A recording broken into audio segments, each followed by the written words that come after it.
Rosana, muy buenos días. Felices fiestas, lo primero. Felices fiestas. Gracias por atender la llamada de radio desde la mañana de Federico. Bien, ante los últimos acontecimientos, lo último que les estamos contando a nuestros oyentes, ese comunicado de la abogacía ayer, en domingo, de alguna manera reivindicando la profesionalidad y el posterior acuerdo, como nos ha contado nuestra compañera Ketty Garat, entre Partido Socialista y Esquerra Republicana de Cataluña, ya ha confirmado una vez que se le ha pasado o que se le pasó desde el Ejecutivo a Esquerra Republicana las líneas maestras, llamémosle así, de ese pronunciamiento de la abogacía del Estado. Bueno, ¿qué valoración le merece a usted? ¿Qué valoración le merece a su grupo? Bien, en cuanto al primer aspecto, doña Rosana, el comunicado que se emitió efectivamente ayer por la Asociación de la Abogacía del Estado, de la que yo formé parte del Consejo Directivo desde diciembre de 2016 hasta que fui electa diputada en las elecciones generales del pasado mes de abril, realmente era necesario un pronunciamiento que diera un paso al frente en defensa de un cuerpo, de una institución, la Abogacía del Estado, cuyo prestigio no ha sido nunca puesto en duda después de casi 140 años de servicio público y de defensa de los intereses generales del Estado, hasta que por desgracia pues ha llegado al gobierno que tiene secuestrado el señor Sánchez, y hemos visto que carece del más mínimo escrúpulo a la hora de poner todos los medios y mecanismos e instituciones del Estado que sean necesarias al servicio precisamente, pues ya hemos visto, de sus intereses espurios, porque como decimos carece del más mínimo escrúpulo y de principios. Así que es una buena noticia que se haya dado un paso al frente en esa defensa de nuestra institución, que desde luego debería haberse hecho con anterioridad. Y lo más importante, doña Rosana, desde el momento en el que un partido golpista como es Esquerra Republicana anunció públicamente que su apoyo al presidente en funciones Sánchez pasaba por un gesto de la abogacía del Estado hacia el señor Oriol Junqueras, lo primero que se debería haber hecho desde el gobierno es haber negado de plano esa posibilidad, haber cerrado cualquier vía que hubiese involucrado una institución del Estado, sea la abogacía del Estado, sea el Ministerio Fiscal, como moneda de cambio de unos intereses espurios, porque al final lo que se traslada es un descrédito hacia las instituciones públicas. Una vez que hemos conocido ya la ignominia de haberse filtrado, se acaba constatándose que es cierto el citado informe, las citadas alegaciones que todo apunta que se van a presentar en el día de hoy por la abogacía del Estado ante el Tribunal Supremo a Esquerra Republicana, y como no puede ser de otra manera por parte del Gobierno, quien sería el autor de esa filtración, pues es evidente que la situación se agrava todavía mucho más allá y entramos ya en terrenos mucho más complicados, como son los de la exigencia de las responsabilidades oportunas. Y ahí podemos hablar, desde luego, de un delito de revelación de secretos o informaciones, del artículo 417 del Código Penal, y de una evidente prevaricación a la vista del contenido del informe, que es a lo que estamos a la espera, y para lo que hemos activado los mecanismos necesarios para conocer exactamente su contenido y el de los previos borradores y todas las responsabilidades en que se hubieran podido incurrir si es que es cierto que se ha venido produciendo injerencias e intentos de modificación de los criterios técnico-jurídicos de los abogados del Estado que han intervenido en la emisión. Sí, ahora quería ir a eso, pero antes, pero ¿a usted no le extraña el comunicado de la Asociación de Abogados del Estado justo unas horas antes de que se filtre precisamente ese documento a la Esquerra? ¿No le parece un poco extraño? Podía ser, hoy en la portada de ABC lo califican como un documento preventivo, ¿no? Da la sensación de que ellos ya sabían lo que iba a suceder, ¿no? El tiempo, desde luego, no me ha pasado desapercibido y también me ha sorprendido extraordinariamente, porque los ataques que viene sufriendo la institución datan desde luego de hace muchos días atrás, con lo cual se podría haber producido mucho antes, como se venía reclamando incluso por distintas voces en el seno de la abogacía del Estado. Y efectivamente el tiempo sí que sorprende. Igualmente el contenido del mismo, que ha dado lugar a diversas interpretaciones. La más benigna es la que estamos comentando, doña Rosana, que es un comunicado de apoyo al colectivo y a la función tanto consultiva como procesal que desempeñan los abogados del Estado, pero no es la única interpretación que se ha dado al citado comunicado. Otras voces lo han interpretado diciendo que realmente lo que se estaba negando era la existencia de esas injerencias o presiones sobre los abogados del Estado, lo cual me parecería sumamente grave en la medida en que supondría un cheque en blanco a las alegaciones que hoy conoceremos, si es que finalmente el informe y esas alegaciones de la abogacía del Estado se presentan ante el Tribunal Supremo, como todo apunta. Ustedes han solicitado esos escritos, esos borradores, como nos acaba de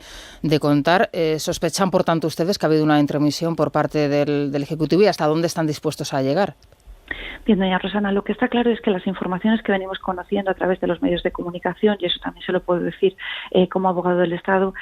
muchas de ellas es evidente que son fuentes internas de la Abogacía del Estado, porque son datos que se conocen internamente. En cuanto a las personas que estarían interviniendo, me refiero específicamente a la emisión de ese informe, y en cuanto a las diferentes posturas, que no han sido desmentidas tampoco por ni la Abogacía General del Estado, ni desde luego tampoco en el comunicado que ayer se emitió, salvo que se interpreta en ese segundo sentido que le he comentado anteriormente. ¿Hasta dónde estamos dispuestos a llegar? Le puedo asegurar que hasta las últimas consecuencias para depurar todas las responsabilidades que procedan si efectivamente se constata y constatamos de manera seria y rigurosa, que es lo que hacemos, y por eso hemos activado el mecanismo oportuno, que es proceder a esa comprobación y a esa corroboración a través de los distintos borradores emitidos y el informe final, las posibles modificaciones que se hayan operado en los criterios técnico-jurídicos, en los cuales no entramos, pero desde luego si se evidenciase esa injerencia del contenido del escrito y de sus diferentes versiones, lógicamente acudiríamos a los tribunales de justicia para depurar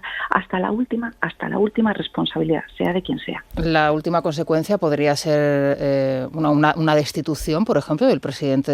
del Gobierno en funciones, una especie de impeachment al presidente Sánchez. Bien, desde luego esa posibilidad, en el momento en el que tengamos la ocasión de ejercitarla, la ejercitaríamos, porque lo que estamos es ante una situación de absoluta emergencia nacional, con un presidente que desde luego va a hacer lo imposible, y lo estamos evidenciando, para poder conformar ese gobierno del insomnio, que ya no es el suyo propio, sino el del resto de españoles y el de la nación española. Todas aquellas personas que hayan intervenido en actuaciones que tengan visos de responsabilidad penal serán las que tengan que asumir esas responsabilidades, y Vox, como ya ha hecho en el pasado, estará ahí para ejercitar esas acciones judiciales. Estamos muy atentos, y lo que me consta es que, desde luego, estas advertencias no se están viendo como ningún tipo de actuación irresponsable, sino con mucha seriedad y con mucha solvencia en el estudio y, desde luego, en las acciones que vayamos a ejercitar. Con lo cual, haría muy bien estar preocupados. Bueno, ustedes son el tercer grupo en representación en la Cámara, en el Congreso de los Diputados. Ya le voy a pedir su sensación, ¿no?, ante los acontecimientos y las últimas horas que estamos contando y que estamos conociendo a la par. No sé si ustedes manejan a lo mejor algún tipo de información privilegiada, por llamarlo de alguna manera. ¿Qué sensación tiene usted? ¿Cree que se va a convocar el pleno de investidura para los próximos días 2, 3 y 5 o que ya nos vamos a la semana que viene? No sé si manejan ustedes en su grupo algún tipo de información. Información privilegiada no manejamos ninguna, más allá de la que estamos conociendo filtrada por fuentes muy autorizadas, como no pueden ser otras el propio Gobierno y el Partido Socialista, que está operando una absoluta confusión entre ambas instituciones, partido político y Gobierno de España, y el propio Esquerra Republicana, que ya ha anunciado, estas son las últimas noticias que venimos conociendo, que la reunión de su Consell Nacional, del Consejo Nacional, no se celebrará antes de final de año, con lo cual parece improbable que esa sesión de investidura pueda acomodarse a las fechas segundas que manejaba el Gobierno en funciones de Sánchez, de los días 2 y 5 de enero. Yo lo que sí que tengo muy claro es que la ruta está marcada, se están cumpliendo todos los hitos que se han fijado. Por parte de Esquerra Republicana se pidió un gesto de la Abogacía del Estado. El Gobierno de Sánchez ha entregado a las instituciones del Estado un partido golpista dirigido por un preso ejecutado, condenatoriamente ejecutado, debemos recordar cuál es el señor Junqueras. Y lo que sí que pueden ocurrir a partir de ahora son circunstancias que modifiquen esa hoja de ruta, como por ejemplo que el próximo viernes 3 de enero efectivamente la Junta Electoral Central atienda las peticiones de Vox y se inhabilite de manera definitiva al señor Torra, lo cual pues todo apunta a que abrirá una brecha muy importante interna en esa pugna por el poder que están llevando a cabo Esquerra Republicana y Junts per Catalunya. ¿Qué está pasando en España? ¿Qué estamos haciendo mal? No sé si los medios de comunicación, los políticos o en conjunto todos, para que prevalezca la decisión o la sentencia de un tribunal europeo ante una sentencia condenatoria del Tribunal Supremo de España. Pues si me lo permite, doña Rosana, dejar muy solos a Vox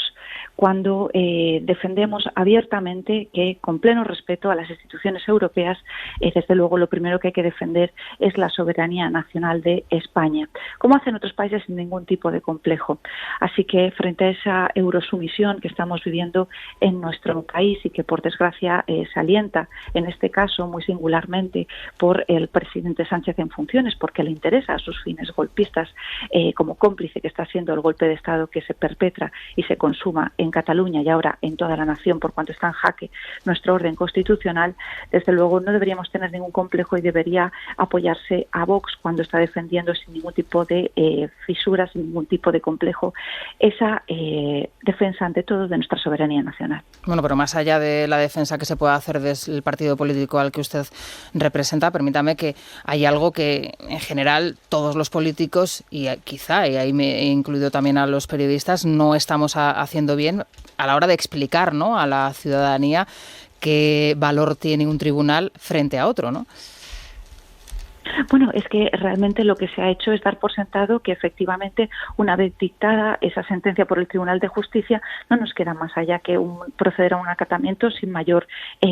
cuestión, sin mayor cuestionamiento, y eso tenemos ejemplos en nuestro derecho comparado de otros países como Alemania que desde luego han procedido a defender su soberanía nacional. En este momento lo que tenemos que hacer es una interpretación muy recta de nuestro derecho nacional, que es a lo que llama el Tribunal de Justicia, y tener muy claro, doña Rosana, y ahí sí que tengo que decir que desde luego hay medios que lo están haciendo muy firmemente, dejar muy claro a la opinión pública, interiorizar y ser coherentes en que inmunidad no es impunidad en ningún caso, más allá de que nosotros desde luego defendemos y sostenemos la tesis que está propugnando el Ministerio Fiscal en la causa del procés, que el señor Junqueras no debería reconocérsele la inmunidad en el estado actual. Me gustaría preguntarle también por los sucesos acaecidos en Bolivia, en concreto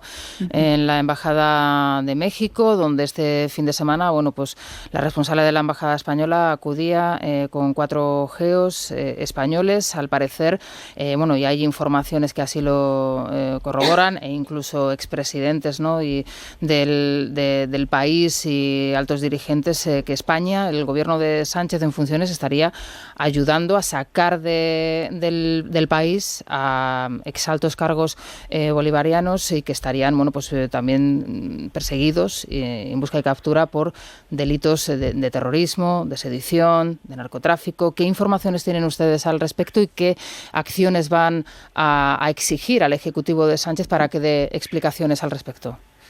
La gravedad de los hechos que hemos conocido este fin de semana, que ocurrieron efectivamente, como ha relatado doña Rosana, en la Embajada de la Paz el pasado 27 de diciembre, es extrema. Por eso, desde luego, desde este mismo fin de semana nos hemos puesto a trabajar para registrar ahora, cuando concluya este encuentro con ustedes, toda una batería de preguntas parlamentarias, 18 preguntas parlamentarias, por conducto de nuestro presidente Santiago Abascal y de nuestros diputados Iván Espinosa Los Monteros y Víctor González, hasta 18 preguntas de control al Gobierno para saber exactamente qué es lo que ha ocurrido. Igual que anteriormente le decía que utilizamos los mecanismos oportunos al exigir esos borradores, sucesivas versiones del informe final de la Abogacía del Estado, en este caso el primer mecanismo es el de las preguntas de control al Gobierno para saber exactamente qué ha ocurrido, al igual que la exigencia de una comparecencia de la ministra Robles. Porque lo que sorprende poderosamente es que ante esas afirmaciones tan graves, ante una protesta formal por parte de la Cancillería de Bolivia, ante el Gobierno de España exigiendo responsabilidad y acusando abiertamente